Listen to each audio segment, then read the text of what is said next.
There's a rule in this city that no one officially talks about, but everyone who works late at night seems to know. If you ever see a bus numbered 13 after midnight, don't get on, because some routes don't take you home. Some roads don't exist on any map, and once you step inside, you might never come back. Chapter 1. The route that doesn't exist. I arrived in this city on a cold, rain-soaked evening, the kind of rain that doesn't fall heavily, but lingers in the air like a quiet warning. Everything felt unfamiliar. The streets, the buildings, even the silence between passing cars carried a strange weight I couldn't explain. It was my first day at a new job, and by the time I finished my shift, the clock was already nearing 11 p.m. The streets had emptied faster than I expected. Shops were closed, neon signs flickered weakly, and the wind dragged along scraps of paper like restless spirits. I stood alone at the last bus stop on a narrow, dimly lit road. The overhead light buzzed faintly, casting a pale glow that barely pushed back the darkness around me. I checked my phone. No signal. No updates. Just an empty screen reflecting my tired face. I remembered checking the city's transport map earlier that day. There were routes 1 through 12, and then it jumped straight to 15. There was no route 13. That's why, when I saw it emerge from the fog, I froze. A bus, old, dull gray. Its surface streaked with something that looked too dark to be rainwater, rolled slowly toward the stop. The headlights were dim, almost sickly, like dying eyes struggling to stay open, and above the windshield, flickering weakly as if it might go out at any moment, was a number. 13. My first instinct was to step back. Something about it felt wrong. Not broken, not abandoned, just wrong in a way I couldn't explain. The bus stopped in front of me with a long, strained hiss. The doors creaked open. No one got off. No one inside moved. I hesitated. The wind grew colder, sharper, as if pushing me forward. Staying there suddenly felt more dangerous than stepping inside. So I did. The moment my foot touched the first step, a chill ran through my body, deep, unnatural, like I had walked into a place where warmth didn't belong. The doors shut behind me, and the bus began to move. I didn't even remember deciding to get on. And somehow, I already felt like I couldn't leave. Chapter 2. The driver without a face. The moment the bus doors sealed shut behind me, a heavy silence settled in, thick and suffocating, like the air itself had weight. The faint hum of the engine vibrated beneath my feet, but it didn't sound right. It wasn't steady. It pulsed unevenly, like a heartbeat struggling to continue. I stood near the entrance for a moment, unsure whether to move or stay. The smell hit me first, a damp, metallic stench, like rust mixed with something far worse. It reminded me of old hospitals, or something left too long in the dark. The lights overhead flickered violently, casting brief flashes of clarity before plunging everything back into dim yellow shadows. Each flicker made the interior of the bus feel like it was changing, shifting slightly, as if it couldn't decide what it wanted to be.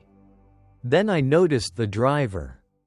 He sat perfectly still, hands resting on the steering wheel. His uniform looked outdated, almost from another era, the fabric worn thin and discolored. His cap was pulled low, hiding most of his head. At first, I thought he was just ignoring me. But something felt wrong. I stepped closer, my footsteps echoing faintly in the hollow space of the bus. "Excuse me," I said, my voice quieter than I intended. No response. The driver didn't move, didn't breathe, didn't even shift slightly. A strange tension built in my chest as I leaned forward, trying to catch a glimpse of his face beneath the shadow of the cap. And that was when I saw it. There was nothing there. No eyes, no nose, no mouth. Just a smooth, endless darkness where a face should have been, as if his features had been erased, leaving behind a void that absorbed the flickering light around it. I staggered back instinctively, my breath catching in my throat. "That's not possible," I whispered. The bus lurched suddenly, causing me to grab onto a nearby pole to steady myself. The engine groaned louder now, dragging us forward into the night. Then, without warning, a voice spoke. "Stay or leave." It came from the driver. But his head never moved. The voice didn't sound like it came from a person. It echoed, layered, distorted, as if multiple voices were speaking at once from somewhere deep inside that empty void. I couldn't answer. I didn't even know how. My throat tightened, my mind refusing to form words. Seconds passed, or maybe longer. Then the voice came again, lower this time. Too late. The bus doors locked with a sharp, final click, and in that moment, I realized something cold and certain. I wasn't just on the wrong bus. I was somewhere I was never meant to be. Like and subscribe to Whispering Dark Tales for more chilling ghost stories. Chapter 3. The Passengers Who Do Not Breathe. I forced myself to move away from the front.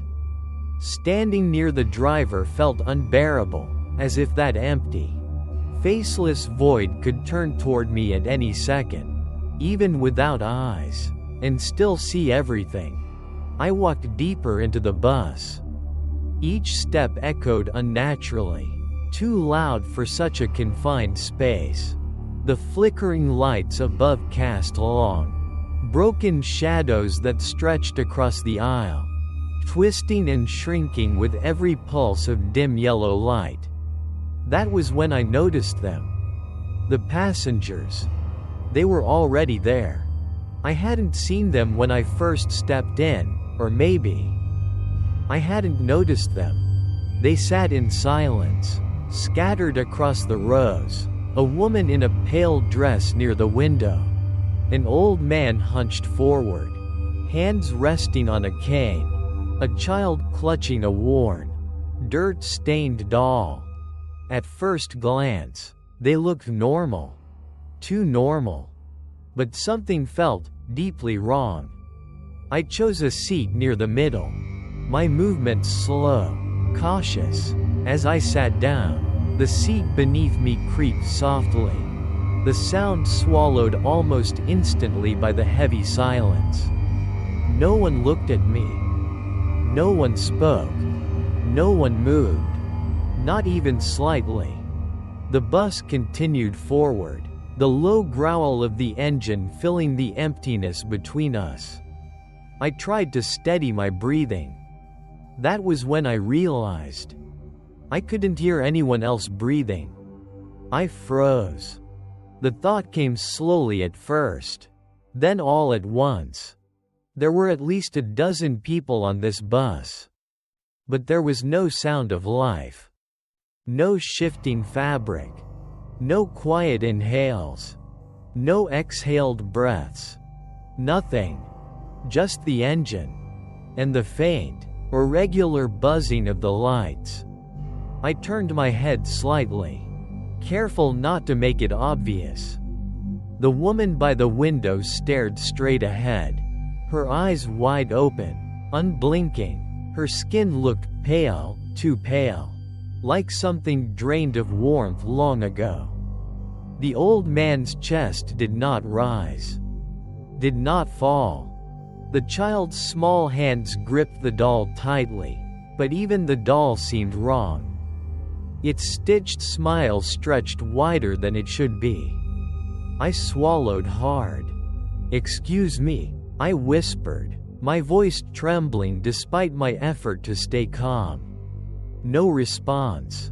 I tried again, louder this time. "Hello?" Still nothing.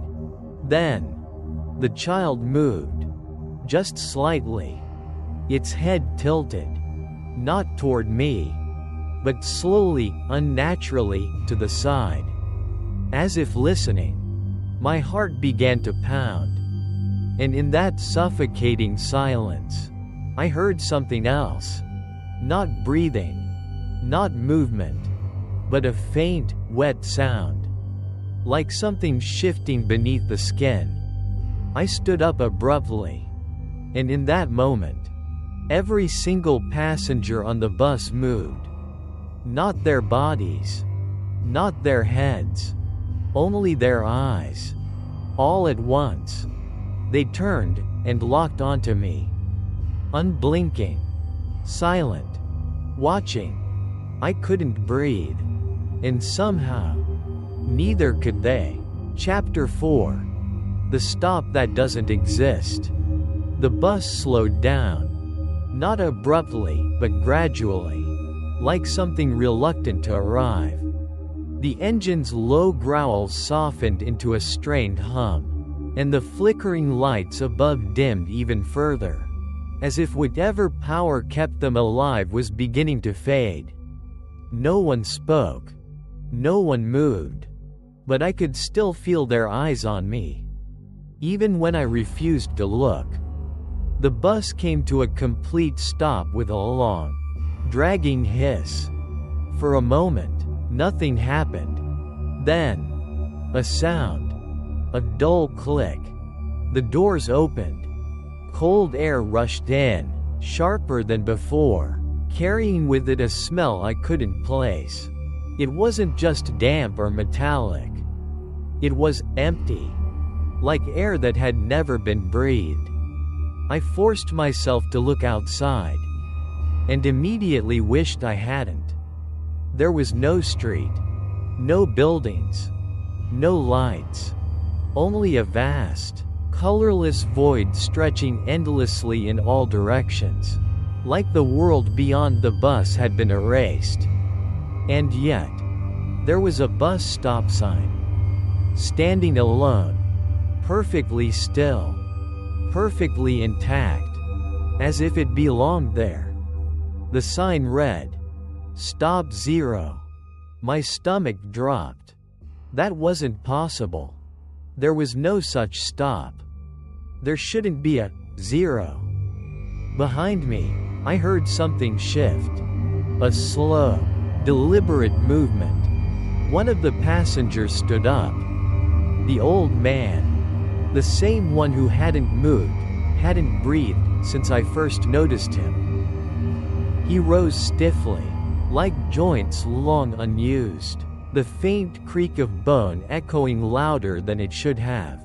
His head remained lowered, chin nearly touching his chest. Step. Pause. Step. Pause. Each movement felt delayed, unnatural, like time itself didn't flow properly for him. No one else reacted. No one tried to stop him. I couldn't move. I couldn't speak. I could only watch. The old man reached the door. For a brief second, he stopped at the threshold. Then slowly, he lifted his head. I saw his face. Or what remained of it. His skin was stretched too tightly over his skull. His lips pulled back just enough to reveal teeth that looked wrong. Not broken, not decayed. Just too many. And his eyes. They weren't focused on the world outside. They were looking straight at me. A thin, cracking voice slipped from his mouth. "You'll get off, eventually." Then he stepped down. The moment his foot touched the ground, his body began to change. At first, it was subtle. His outline blurred slightly, like heat rising from asphalt. Then it worsened. His form stretched, unraveling at the edges, his shape dissolving into thin strands of gray smoke. Within seconds, he was gone. Completely. No sound. No trace. Nothing. The void outside remained unchanged. Empty. Endless. The doors closed. The sharp click echoed like a final decision. The bus started moving again.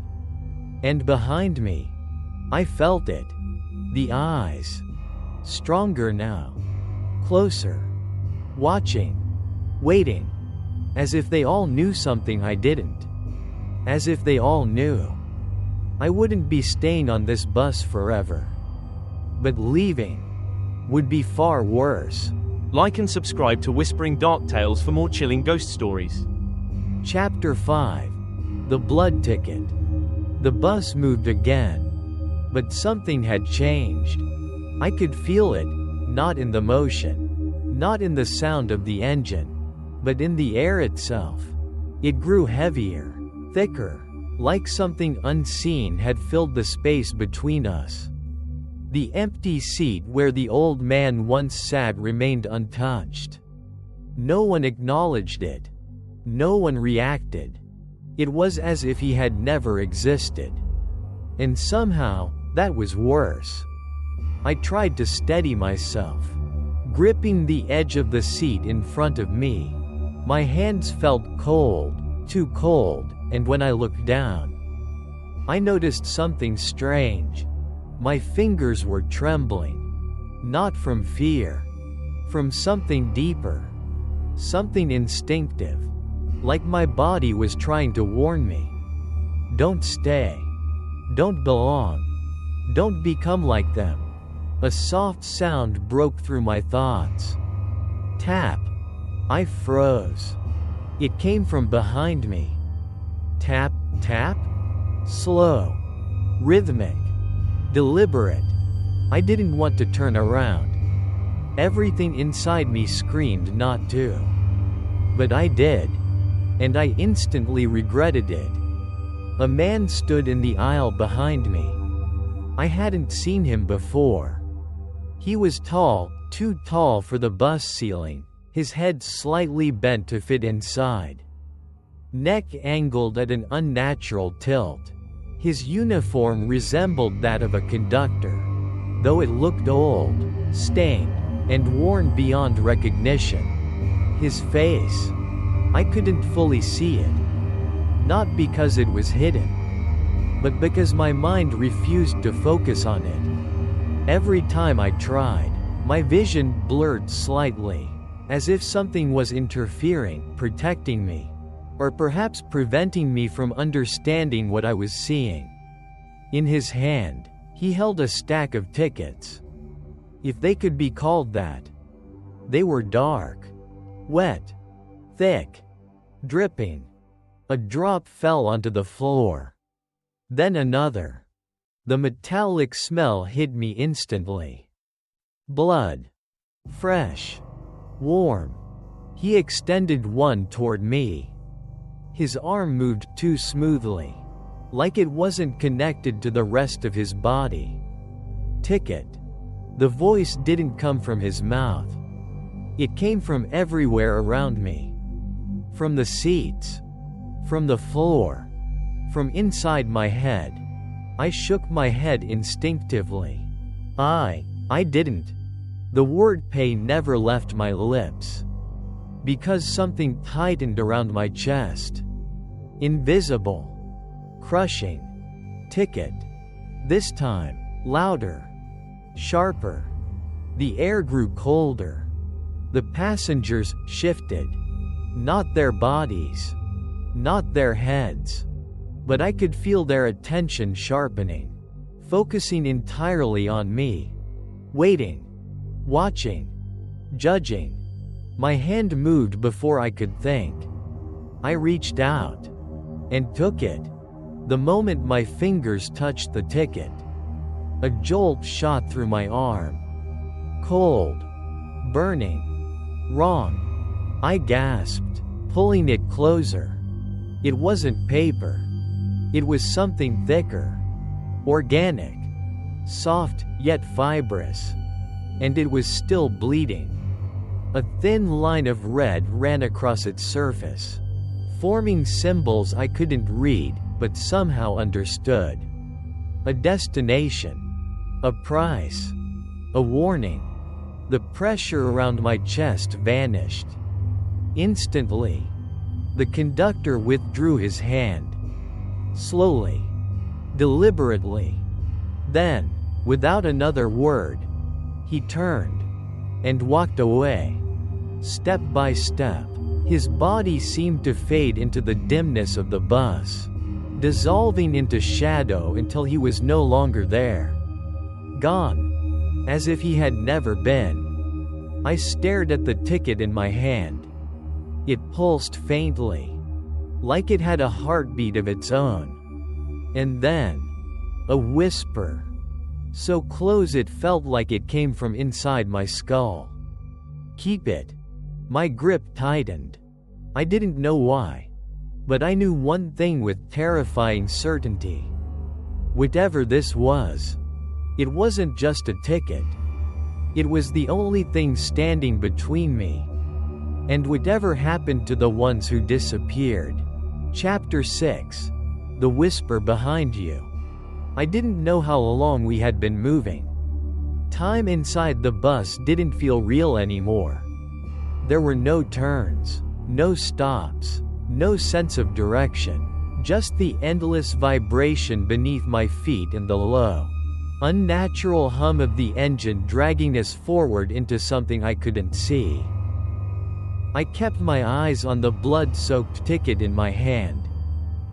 It had stopped dripping, but it hadn't stopped moving. The surface shifted subtly, like something beneath it was trying to push through. The symbols etched into it, if they were symbols, seemed to rearrange themselves every time I blinked. I didn't understand them, but somehow, they understood me. A sudden chill brushed against the back of my neck.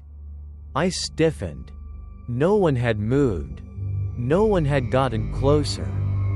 And yet, something was behind me. Close. Too close. Then I heard it. A whisper. So faint it was almost nothing. Don't sleep? My breath caught. I didn't turn around. I couldn't. Every instinct told me the same thing. If I looked, something would be there. Something that wasn't supposed to be seen. The whisper came again. A little clearer this time. Don't look out the window. My eyes flicked toward the glass beside me without thinking. Big mistake. I forced myself to stop. Slowly. Carefully. My reflection stared back at me. But it felt delayed. Like it wasn't copying me. Like it was deciding what to do next. A third whisper. Right next to my ear. Don't answer when they call your name. My heart began to pound harder. Faster. Louder. Who's there? I whispered. Silence. Then, a sound.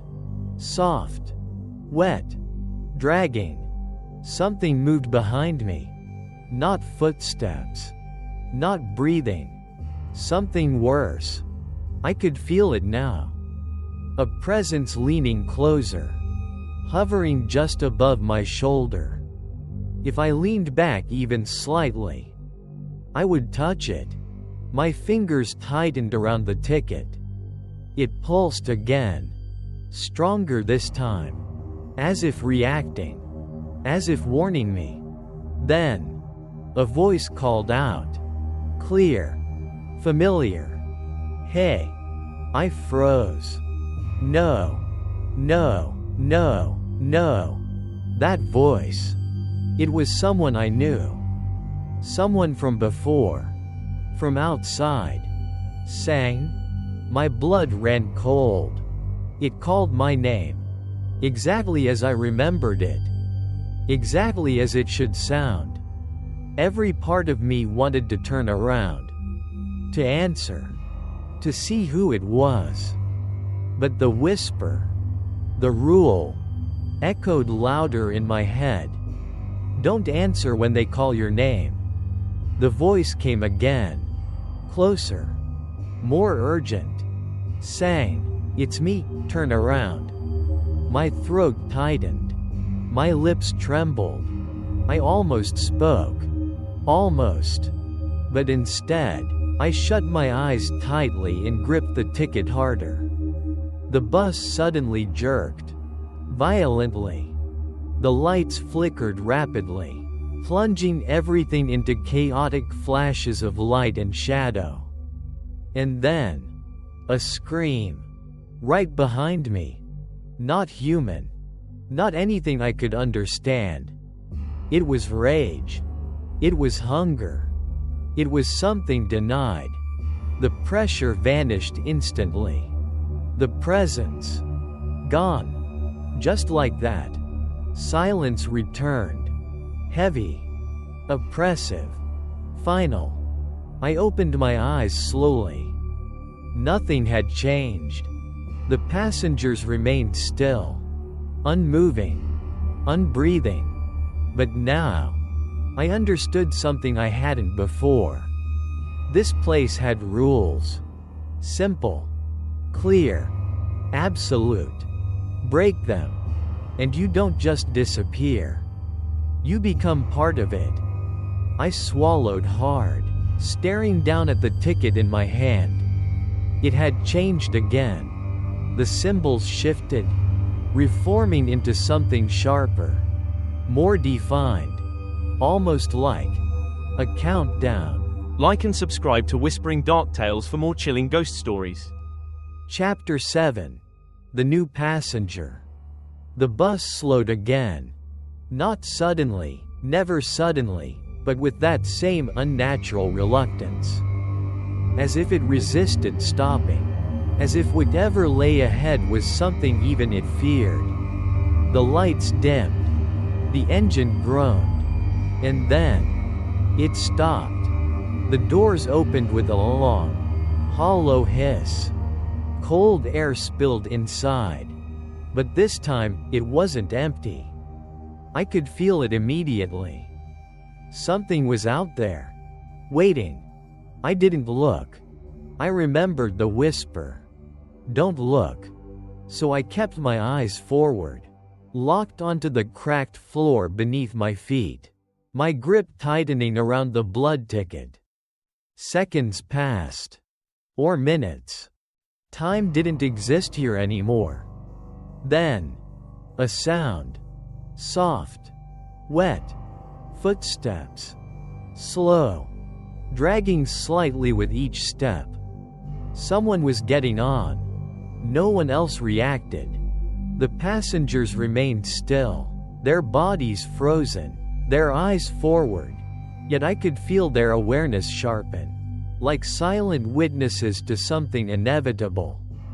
The footsteps moved down the aisle. Closer. Closer. Until they stopped. Right beside me. I didn't move. I didn't breathe. I didn't dare turn my head. But I knew. Someone was standing there. Waiting. Then, a voice. Soft. Gentle. Almost normal. Is this seat taken? My heart skipped.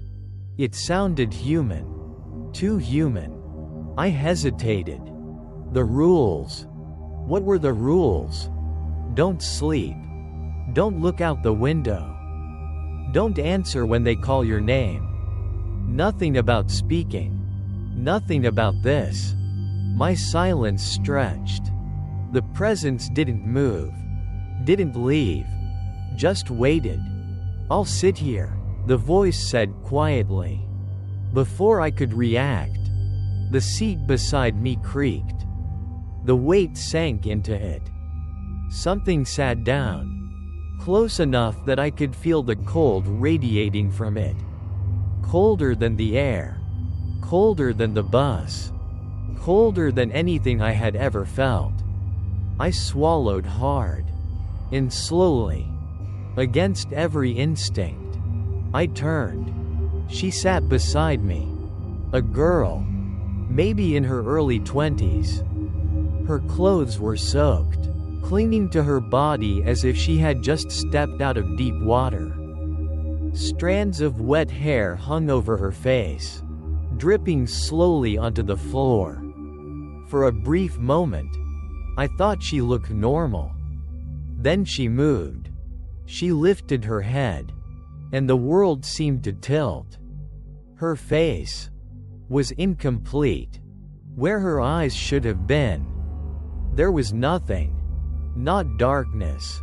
Not emptiness. Just smooth, pale skin stretched across the sockets, as if eyes had never existed there at all. My breath caught in my throat. But she smiled. A small, quiet smile. "You can see me, can't you?" she asked.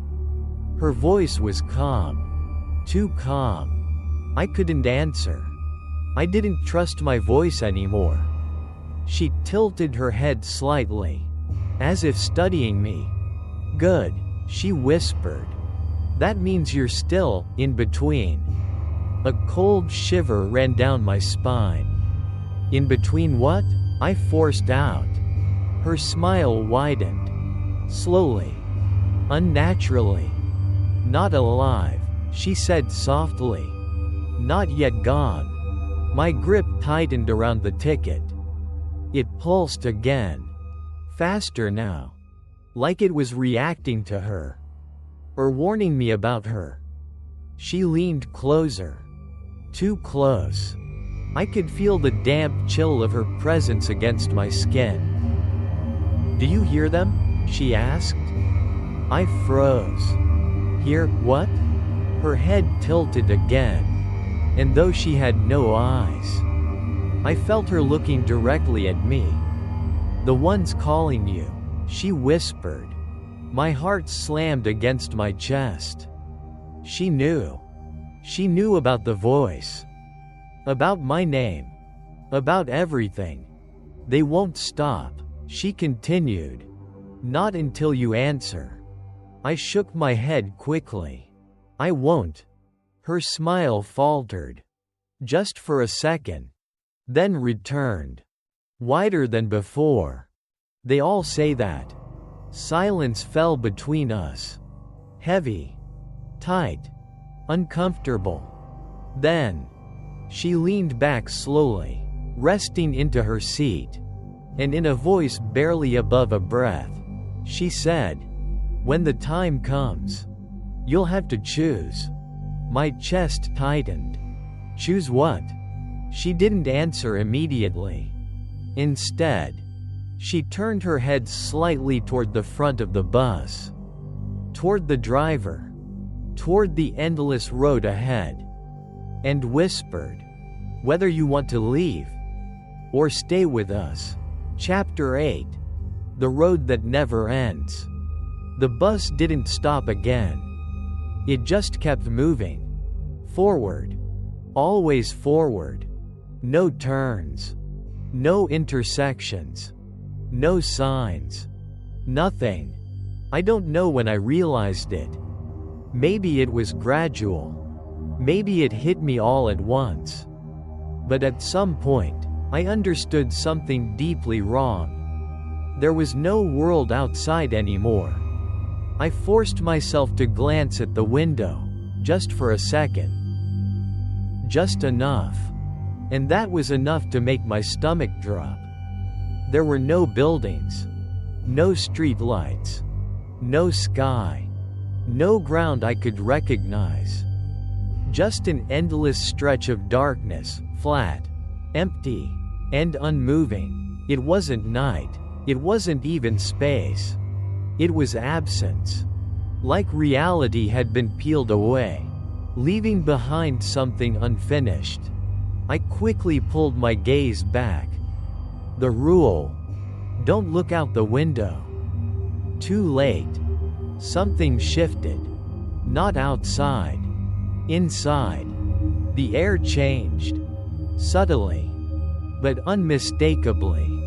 I felt it crawl along my skin like invisible fingers brushing too close. My reflection flickered in the glass before disappearing entirely. As if I wasn't there anymore. I swallowed hard and looked down at my phone. Anything to ground myself. Anything real. The screen lit up weakly. The time displayed. 3:13 a.m. I stared at it. Waited. Counted silently in my head. 1, 2, 3. The seconds didn't change. The time didn't move. It stayed the same. 3:13 a.m. A cold wave of realization washed over me. Time had stopped. Or worse, it was looping. I locked the phone. Unlocked it again. Still the same. 3:13 a.m. The number burned into my mind.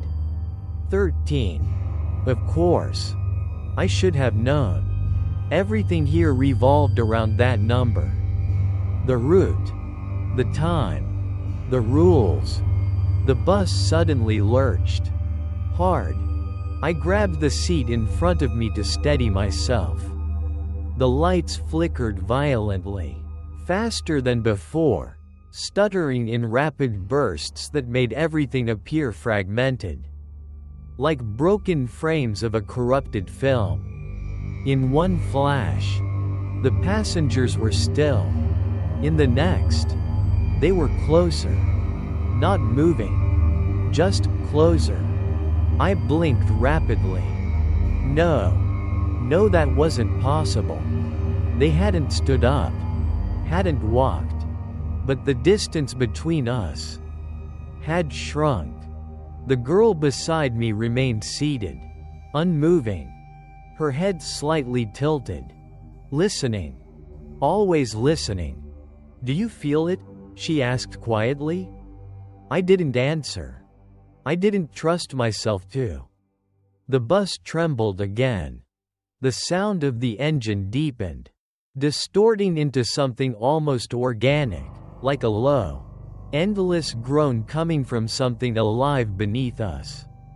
The floor shifted. Not physically. But it felt like it did. Like the space inside the bus was stretching, expanding, rearranging itself. The rows of seats seemed longer. The aisle deeper. The distance to the front. Impossible. I looked up. The driver's seat felt farther away now. Much farther. Too far. "That's when it starts," the girl whispered. My voice cracked. "What starts?" She didn't turn. Didn't look at me. But her smile returned. Slow. Knowing.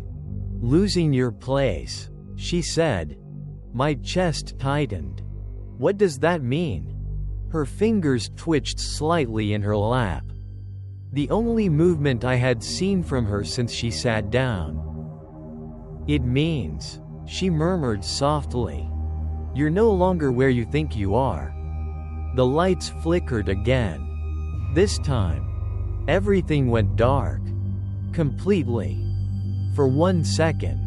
Maybe less. And in that darkness, I heard it. Breathing. All around me. Dozens of them. Close. Too close. Right next to my ears. Hot. Wet. Hungry. Then, the lights snapped back on. Silence. The passengers were back in their seats. Still. Unmoving. Unbreathing. Like nothing had happened. Like it had all been in my head. But I knew better. Because now, the number on my phone had changed. I looked down slowly. Carefully. Almost afraid to confirm it. The screen glowed faintly. The time read 3:13 a.m. Still. But beneath it, a new line of text appeared. One I hadn't seen before. A message. Simple. Cold. Final. Next stop. You. My hands began to shake.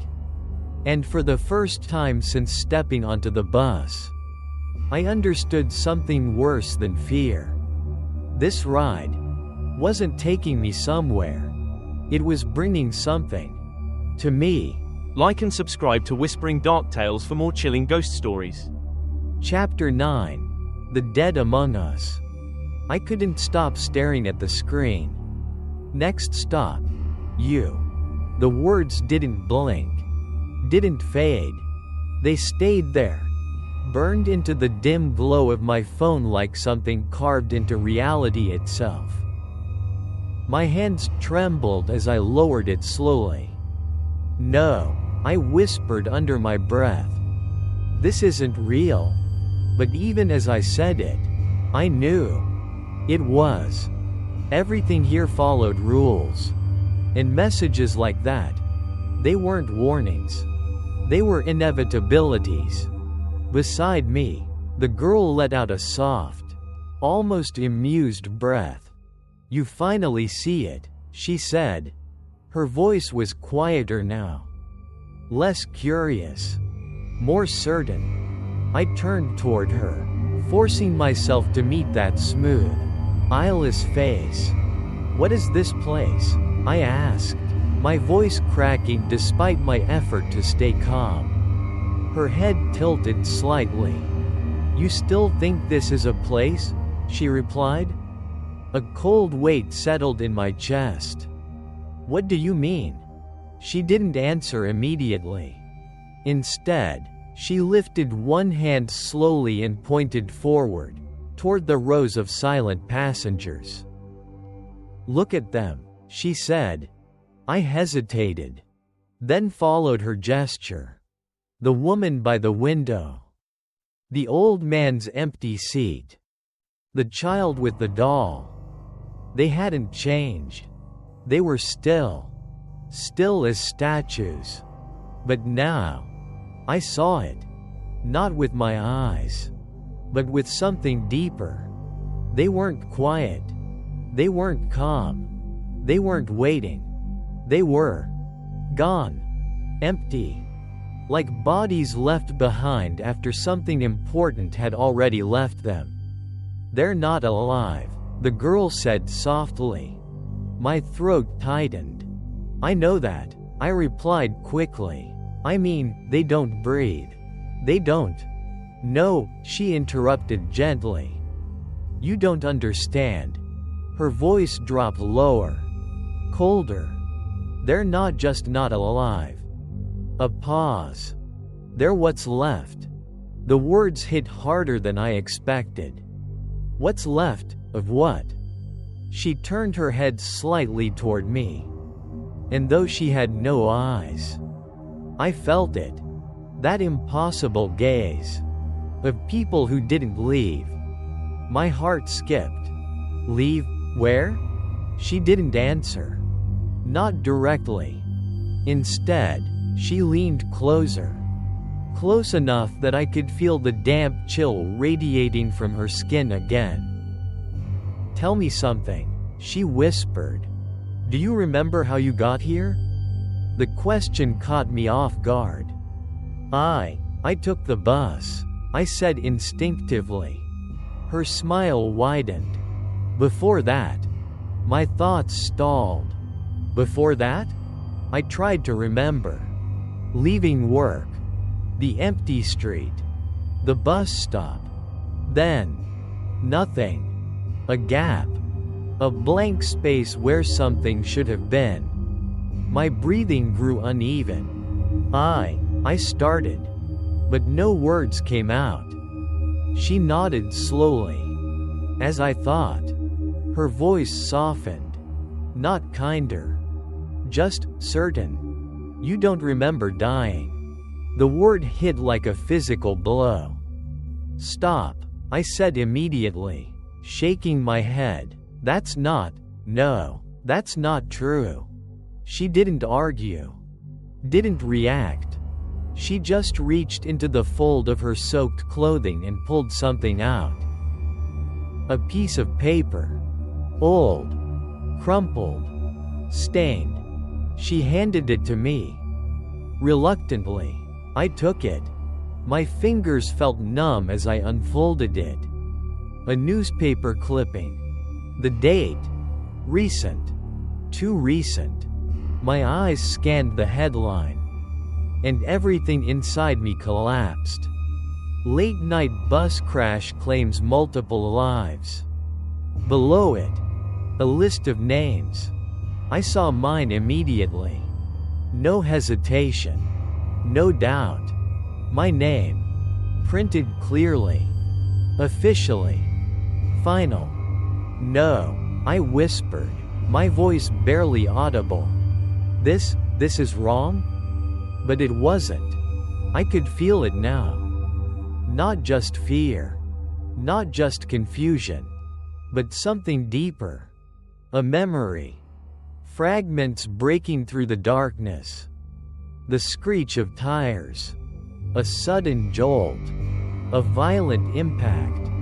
Glass shattering. People screaming. And then, nothing. My knees felt weak. I sank back into the seat. This isn't happening, I muttered. Beside me, the girl spoke again. Quietly. Calmly.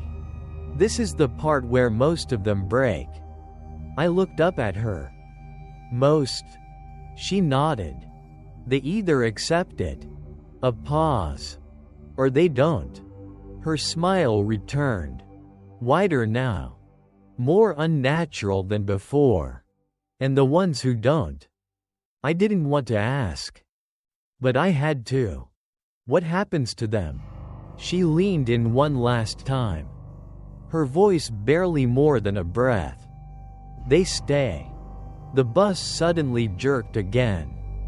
Harder than before. The lights flickered violently. And from somewhere deep within the vehicle, a sound rose. Low. Hungry. Growing louder. As if something inside the bus had just awakened. Waiting. For its next passenger to decide. Chapter 10. The memory that was taken. The bus lurched again. Harder this time. Not like it was driving over something. But like something inside it had shifted. Awakened. I gripped the seat in front of me. My fingers digging into the cracked material as the entire vehicle trembled beneath us.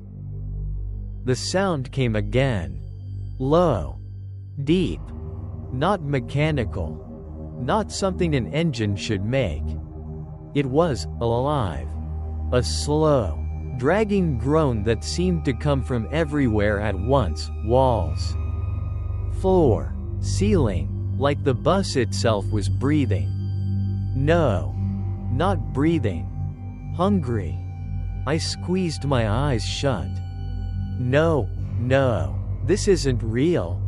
But the words felt empty now. Meaningless. Because the truth was already there. Clawing its way back into my mind. And I couldn't stop it anymore. The memory came in fragments. Sharp. Violent. Unforgiving. Headlights. Too bright. Blinding. A horn. Loud. Too loud. The screech of brakes tearing against wet asphalt. Then. Impact. The world flipping. Metal folding in on itself. Glass exploding outward like a storm of knives. People screaming. So many voices. Cut off all at once. My eyes snapped open. I gasped for air that didn't feel real. I remember, I whispered, my voice shaking. Beside me, the girl didn't react. She didn't need to. She already knew. It wasn't this bus, I said quickly, trying to hold onto the thought. I wasn't on this bus. I was outside, on the road. Another jolt cut me off. Violent. The lights above shattered into a rapid strobe, flashing so fast it hurt to look. And with each flicker, the bus changed. Just slightly. But enough. In one flash, the seats were worn. In the next, they were torn open, stuffing spilling out like exposed flesh. In one flash, the windows were cracked. In the next, they were smeared with something dark, thick, dragging downward in slow lines. Blood. I stumbled to my feet. This isn't the same bus, I said, my voice rising. It is, the girl replied softly.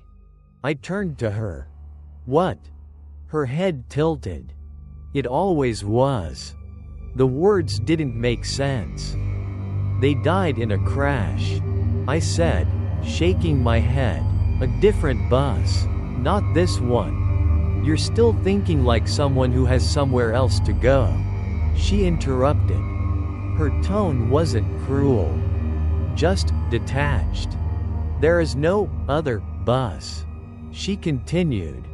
No before, no outside. She leaned closer again. This is what's left. My stomach twisted. No. But even as I denied it, I could see it. The cracks in the glass. The stains. The broken edges of reality bleeding through. This wasn't a vehicle. It was a place. A container. A trap. The bus jerked violently again. I lost my balance and slammed against the seat. The passengers. They moved. Not just their eyes this time. Their heads lifted. Slowly. In unison. Their mouths opened. Wide. Too wide. And from all of them, at once, came a sound. Not a scream. Not a voice. But something in between. A long, drawn-out exhale that didn't belong to breathing. A release. A hunger. They remember. The girl whispered. My heart pounded. Remember what? Her voice dropped. Dying. The lights flickered again. And this time, they didn't come back immediately. Darkness swallowed everything. But I could still hear them. Closer now. Shifting. Dragging. Moving in ways they hadn't before. I felt something brush against my arm. Cold. Wet. Wrong. Then, the lights snapped back on. They were closer. All of them. Standing now. Filling the aisle. Blocking the path. Their eyes. Locked on me. Their mouths.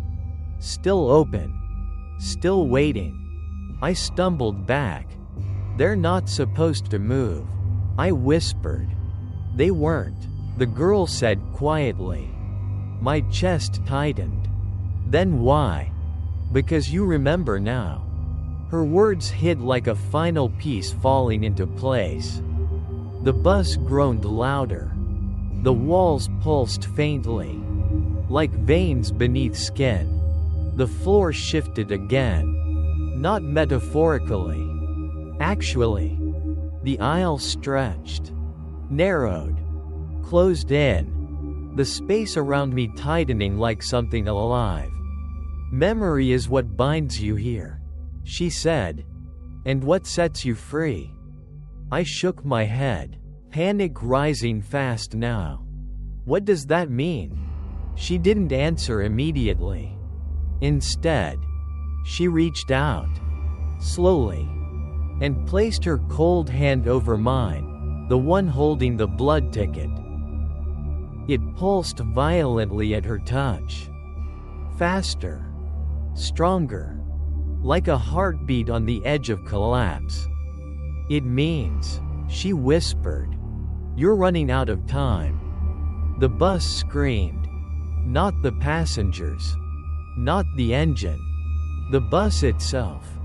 A long, tearing sound that echoed through every surface at once. And ahead, far down the impossibly stretched aisle, I saw it. A door, where there hadn't been one before. Closed. Waiting. The next stop.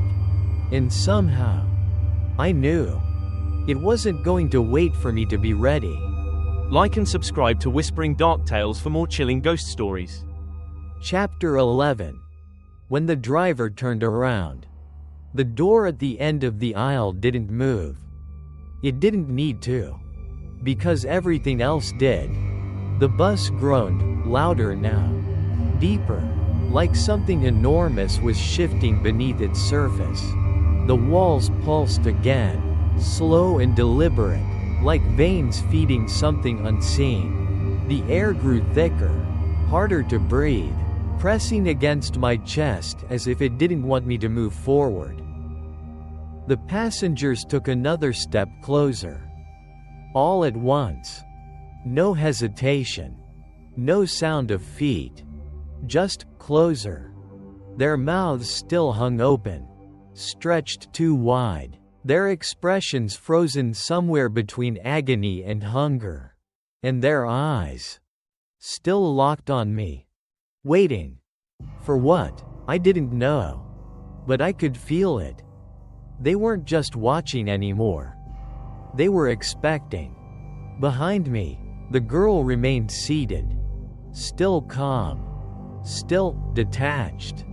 Don't let them touch you, she said quietly. I didn't turn around. Why? A pause. Then, because they don't know the difference anymore. My throat tightened. Between what? Her answer came softer than before. Between themselves and you.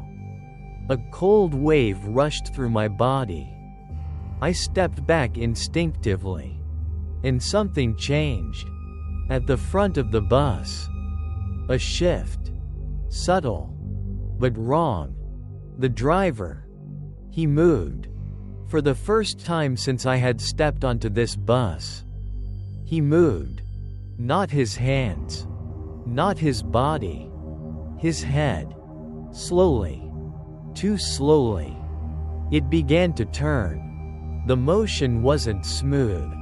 It dragged. Like something resisting it. Or something forcing it. Bone by bone. Inch by inch. Turning. Toward me. I froze. Every instinct screamed at me not to look. But I couldn't stop. I watched. I had to. The cap still covered most of his head, but as he turned further, the darkness where his face should have been began to shift. Not empty. Not void. Something was inside it. Moving. A shape forming within the darkness. Like something pressing outward from behind a thin surface. The bus fell silent. Completely. Even the low hum. Gone. Only the sound of that slow, dragging movement remained. Then, he stopped. Half turned. Facing me. And the darkness opened. Not like eyes. Not like a mouth. But like something splitting apart to reveal what had been hidden inside all along. Layers. Depth. Endlessness. I felt my mind recoil. Refusing to process what I was seeing. Shapes that didn't belong to any form. movement without direction. Something vast, compressed into something that should not be able to hold it. And then, a voice. Not from the bus. Not from the passengers. From him. From that thing. You remember. It wasn't a question. It was a statement. My chest tightened. I couldn't answer. The thing tilted its head slightly, mirroring something human, but not quite. Good, it said. The word echoed, not just in the air, but inside my skull, vibrating through every thought. Now you can choose. The bus shuddered violently. The passengers twitched, their bodies jerking slightly, like puppets responding to a command. What are you? I forced out, my voice barely holding together. The darkness in its face shifted again. Deeper. Wider. Hungry. I am the end of the route. The words hit harder than anything before. Not loud. Not aggressive. Just final. I shook my head, panic rising fast. No, this isn't a route. This is a trap. A dream. Something. It is what remains. It interrupted. The air tightened again. The space around me bending slightly, distorting at the edges of my vision. Of all who could not leave. The passengers took another step forward. Closer now. Too close. Their fingers twitched. Reaching. Not yet touching. But soon. Very soon. I stumbled back again. Why me? I asked, my voice breaking. Why am I here? The thing didn't move. Didn't react. But the darkness within it shifted once more. As if something behind it had leaned closer. You boarded. My breath caught. No, I didn't. You stepped inside. The memory hit me instantly. The stop. The rain. The bus. The open door. And me. Choosing to enter. I didn't know. I whispered. You did not need to. A pause. Then. None of you ever do. The bus screamed again. The door at the end of the aisle creaked. Slowly. Beginning to open. A thin line of light spilled through the gap. Sharp. Blinding. Real. The passengers reacted immediately. Their movements grew more frantic. More desperate. They stepped closer. Hands stretching. Reaching. Hungry. Behind me, the girl finally stood. For the first time. Now, she said quietly. I turned toward her. What now? Her head tilted slightly. That same empty, eyeless face directed at me. You choose. My chest tightened. Choose what? She raised one hand, pointing. Not at the door. Not at the driver. But at me. Whether you leave. Her voice dropped. Lower. Colder. Or become part of what's left. The door creaked wider. The light grew stronger. The bus trembled violently. And for the first time, the passengers lunged. Chapter 12. The door that chooses. They moved. Not slowly. Not unnaturally this time. But fast. Too fast. The moment the door began to open, the passengers surged forward all at once, no hesitation. No pause. No trace of the stillness they had held before. They wanted something. And that something was me. I stumbled backward, my heel catching against the uneven floor as the bus twisted beneath my feet. The aisle stretched and narrowed at the same time, distorting distance in ways that made it impossible to judge how far they really were. But it didn't matter. They were getting closer. I could hear them now. Not breathing. Never breathing. But something else. A wet, scraping sound, like skin dragging across surfaces that weren't meant to be touched. Hands reached toward me. Too many. Too long. Fingers bending at wrong angles. Joints shifting in ways that shouldn't exist. Stay. Don't leave. Not alone. Their voices overlapped, layered, broken, some whispering, some choking, some barely forming words at all. I backed away again. Toward the door. The light spilling through it grew brighter, sharper, cutting through the dim interior like something real forcing its way into something that wasn't. Behind me, the driver didn't move, but I could feel it. Watching. Waiting. The girl stepped into my path. Suddenly. Silently.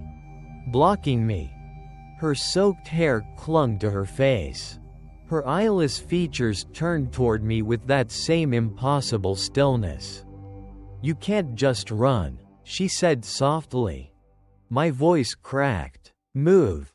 Her head tilted. "Do you even know what happens when you go through that door?" "I don't care," I shouted. The passengers were almost on me now. I could feel their presence brushing against my back, their cold pressing in from every direction. "I'm not staying here." For the first time, her expression changed. Not her face, but something deeper. Something in her voice. Neither did we. The words hit harder than I expected. I hesitated. Just for a second. And that was enough. A hand grabbed my arm. Cold. Clammy. Too tight. I gasped, trying to pull away, but more hands followed, gripping my shoulder, my sleeve, my wrist. They choose. They always choose. You chose. The voices overlapped again, louder now, desperate. I struggled, panic flooding through me. "No, let go of me." The girl moved closer. Not helping. Not stopping them. Just watching. "You don't understand," she said quietly. "Only one gets to leave." My heart stopped. "What?" She raised her hand slowly and pointed at the door. The light flickered. For a brief second, I saw something beyond it. Not a place. Not clearly. But something familiar. A hospital room. White lights. Beeping machines. A body lying still. My body. "You were already chosen," she whispered. The world seemed to tilt. "What are you talking about?" Her voice dropped. "Every time the door opens." A pause. "It's for someone." My chest tightened. "Then why are they?" "They want your place." The words hit like a final blow. The hands tightened. Pulling. Dragging. Trying to bring me back into the aisle. Back into the bus. "No," I shouted, struggling harder. My grip tightened around the blood ticket. It pulsed violently now. Faster. Hotter. Almost burning. The girl's head tilted again. "And you," she said softly, "have something they don't." My breath hitched. "The ticket." She nodded. "That's why they're desperate." Another hand grabbed my neck. I choked, vision blurring as the pressure tightened. "They don't have one anymore," she continued calmly. "They lost theirs. The light from the door flickered again. Dimmer now. Fading. No, I whispered. It was closing. I could feel it. Time was running out. I forced my arm free just enough to lift the ticket. The moment I did, everything stopped. Not slowly. Not gradually. Instantly. The hands froze. The voices cut off. The entire bus went silent. The ticket pulsed once. Loud. Heavy. Like a heartbeat echoing through the space itself. The girl stepped back slightly. "Now you understand," she said. My breathing was ragged. Unsteady. "What do I do?" She didn't answer immediately. Instead, she looked toward the door. The light flickering weaker. Fading faster. Then back at me. And for the first time, there was something almost human in her voice. "Decide." The bus groaned again. The passengers twitched. Time resumed. And the hands came back to life. Grabbing. Pulling. Desperate. The door began to close. Slowly. Relentlessly. And I realized, this wasn't just an exit. It was a choice. And whatever I chose, there would be no going back. Like and subscribe to Whispering Dark Tales for more chilling ghost stories. Chapter 13. The Choice. The door was closing. Slow. Unstoppable. The light beyond it flickered, shrinking inch by inch as the gap narrowed. That glimpse of the hospital room, the machines, the still body, was fading, slipping away like something I had no right to hold on to. No, wait, I gasped, reaching forward instinctively. But the hands pulled harder. Dozens of them now. Cold fingers digging into my arms, my shoulders, my back, dragging me away from the door. Back into the aisle. Back into the suffocating darkness of the bus. They wanted your place. Stay, stay, stay. Their voices overlapped again, louder, more desperate. No longer whispers but broken cries clawing at my mind. I struggled, my muscles burning, my breath coming in sharp, uneven bursts. "I'm not staying," I shouted, forcing myself forward. Another hand grabbed my leg. I stumbled, nearly falling, the pull from behind growing stronger. The ticket in my hand burned. Not cold anymore. Hot. Alive. Beating like a second heart against my palm. I looked at it. The symbols had changed again. No longer shifting. No longer unclear. Now they were sharp. Final. Like a verdict already decided. "Why me?" I choked out. The girl stood just out of reach. "Watching. Always watching. You already know," she said softly. Her voice wasn't cold this time. It wasn't detached. It was tired. "You remembered." The words cut deeper than anything else. Memory. The crash. The impact. The moment everything ended. And the moment something else began. "I don't want this," I whispered. "No one does." Her answer came immediately. Quiet. Certain. "But wanting doesn't matter here." The door creaked again. The gap narrowed further. The light dimmed. Time was running out. I pulled harder. The hands tightened.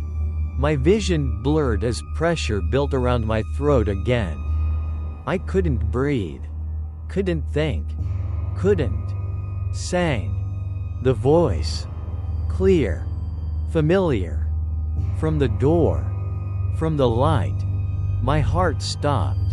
It wasn't the same voice as before. Not the one that tried to trick me. This one felt real. Stay with us. No, come back. The voices behind me clashed with it. Louder now. More frantic. Don't listen. They lie. You belong here. My mind spun. I didn't know what was real anymore. Didn't know what to trust. Didn't know. Look at me. The voice from the light cut through everything. Sharp. Commanding. I froze. The hands tightened. But I forced myself forward. Just enough. Just one step. And I looked. Through the narrowing gap. Through the fading light. I saw it clearly now. The hospital room. White. Still. Machines beeping steadily. And on the bed. Me. Lifeless. Unmoving. But not gone. Not yet. A figure stood beside the bed. Blurred. Indistinct. But reaching. Calling. Waiting. You can still come back. The voice said. Hope. For the first time since stepping onto the bus. I felt it. Real. Fragile. But there. Behind me, the grip tightened violently. No. They're taking you. Stay. My body jerked backward as they pulled harder. Desperate. Furious. The girl stepped closer now. Finally. Close enough that I could feel her again. That cold. That absence. If you go, she said quietly, you leave everything behind. My chest tightened. What, everything? Her voice dropped. Us. The word lingered. Heavy. Uncomfortable. I stared at her. At that eyeless face. At the thing that wasn't alive. But wasn't entirely gone either. You're not real, I said weakly. Her smile didn't fade. No, she agreed. A pause. Then. But I was. That hit harder than I expected. Something twisted in my chest. Guilt. Fear. Something else. Something human. You don't have to be like them. I said quickly. You can come with me. Her head tilted. And for the first time, there was something almost like sadness in her voice. No one ever takes another with them. The door creaked again. Almost closed now. The light flickering violently. Fading fast. This was it. The moment. The choice. Behind me. Cold. Darkness. Hands pulling me back into something endless. Ahead. Light. Pain. Life. Or something close to it. My grip tightened around the ticket. It pulsed one last time. Strong. Final. The girl stepped back. Giving me space. For the first time. Not blocking me. Not stopping me. Just watching. Choose, she whispered. The voices screamed. The light flickered. The door began to close. And I made my decision. Chapter 14. The ticket. I moved. Not slowly. Not hesitating. But with everything I had left. The moment the decision formed in my mind, my body followed. Instinct overriding fear, pain, and the crushing weight of everything pulling me back. I'm leaving, I shouted, my voice tearing through the chaos. The bus reacted instantly. The walls convulsed. The lights exploded into violent flashes. And the hands, they tightened. Harder. Desperate. Furious. No. Stay. You chose. Their voices broke into something raw. Something monstrous. No longer even pretending to be human. My legs dragged against the floor as they pulled me backward. My body caught between two forces, one dragging me into darkness, the other fading into a closing line of light. The door was almost shut, the gap no wider than my arm. Time was gone. This was it. My grip tightened around the ticket. It burned now. Not cold. Not alive. But burning, like it had reached its limit. Like whatever power it held was about to be spent. I raised it instinctively. I didn't know what I was doing. Didn't know if it would work. But something inside me screamed. Now. The moment the ticket lifted into the air, everything stopped. Not just the passengers. Not just the bus. Everything. The movement froze mid-motion. Hands locked around my arms. Voices cut off mid-scream.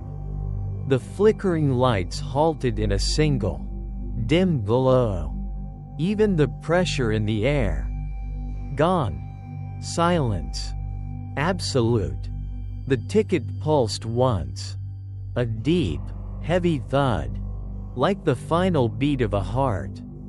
Then, it split. A thin line of light cut through its surface, breaking it open from within. The blood soaked into it evaporated instantly, turning into a dark mist that drifted upward and disappeared into nothing. The symbols. They changed one last time. Clear. Sharp. Unmistakable. A single meaning. Passage. The frozen hands around me began to crack. Not physically, but like something holding them together was breaking apart. Thin fractures of light spread across their skin, crawling outward like veins of brightness splitting through darkness. The girl stepped forward suddenly. Not frozen. Not affected. Her head tilted, as if observing something she had seen before. It always looks like this, she said quietly. Her voice echoed strangely in the stillness. This is the moment they leave. I looked at her. Really looked. For the first time, I didn't see something terrifying. I saw something trapped. Something that had once been like me. Come with me, I said again, my voice softer now. Even as everything around us began to fracture. Even as the bus itself started to tear apart at the edges. She didn't move. Didn't answer. For a moment, I thought she might. But then, she smiled. Small. Faint. Almost human. You already know I can't. The cracks spread faster. Across the passengers.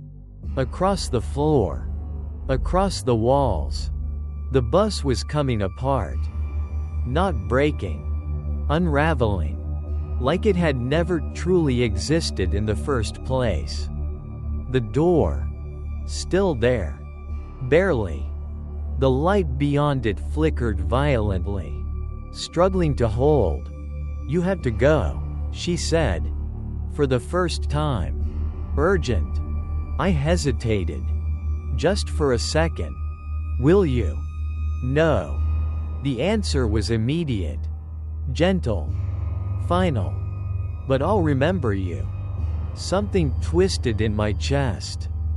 I didn't understand why. Didn't have time to. The cracks reached the ceiling. The sound returned. A deep, tearing noise, like reality itself splitting open. The frozen hands shattered into fragments of shadow, dissolving into nothing as their grip vanished completely. I stumbled forward. Free. Finally. Behind me, the bus screamed. A sound of something losing what it had tried to keep. The driver, that thing, shifted.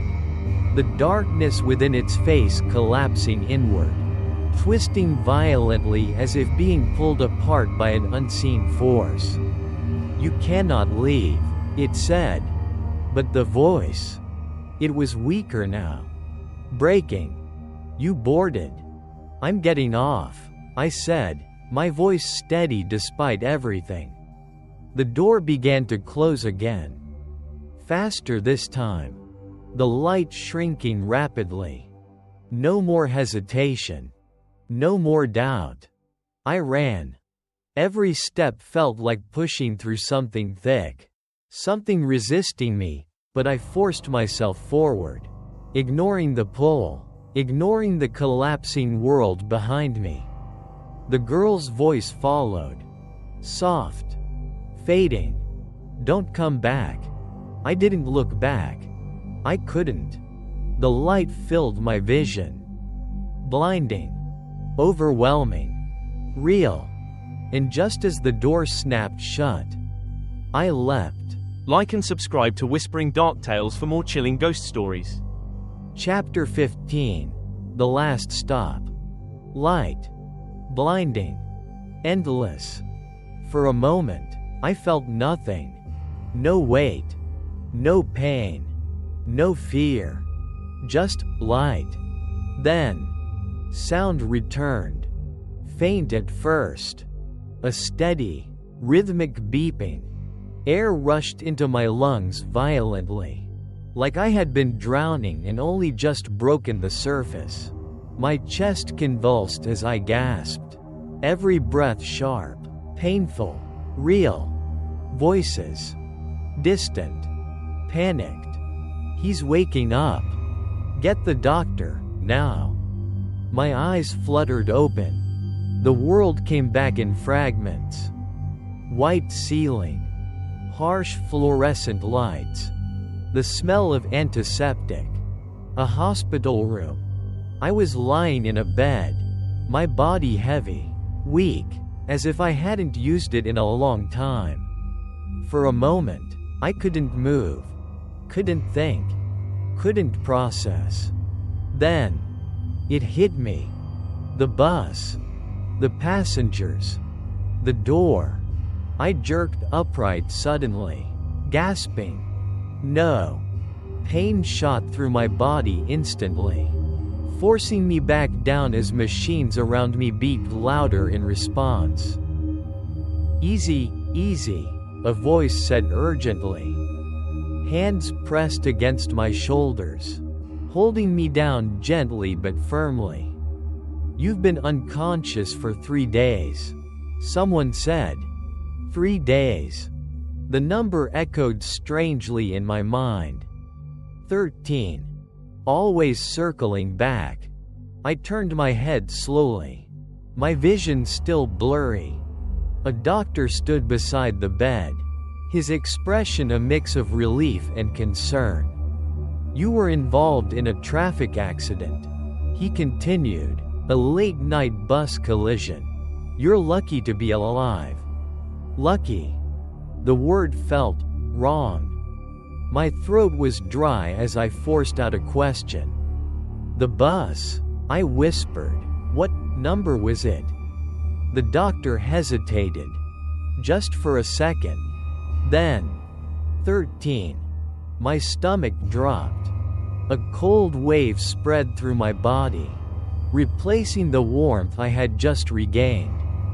"That's not possible," I murmured. But it was. I knew it was. I remembered everything. Every second. Every face. Every rule. I looked down at my hands. They were trembling. But not from weakness. From something else. Something lingering. Something that hadn't stayed behind. "Rest," the doctor said gently. "You're safe now." Safe. I almost laughed. But no sound came out. Because deep down, I knew better. Hours passed. Or maybe minutes. Time felt strange now. Untrustworthy. Eventually, the room fell quiet. The lights dimmed. The machines continued their steady rhythm beside me. Beep. Beep. Beep.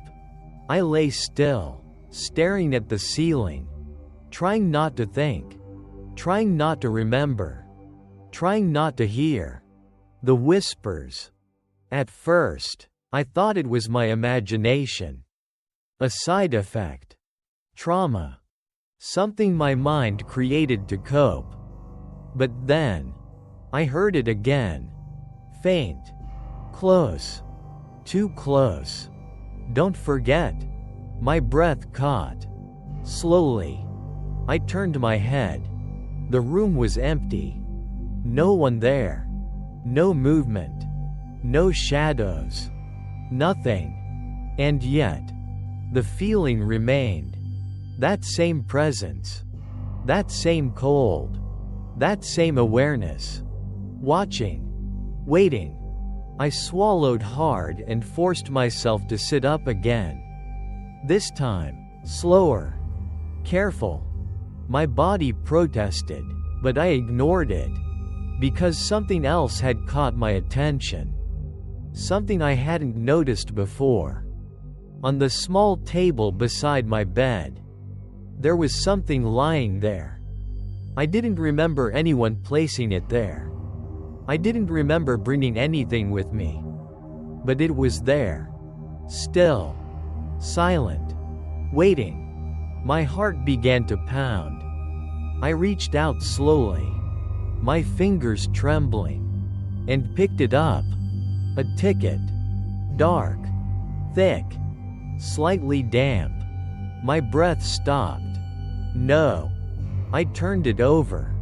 The surface shifted slightly under my touch. And then, a single drop of dark red liquid slid down its edge. Fresh. Warm. Impossible.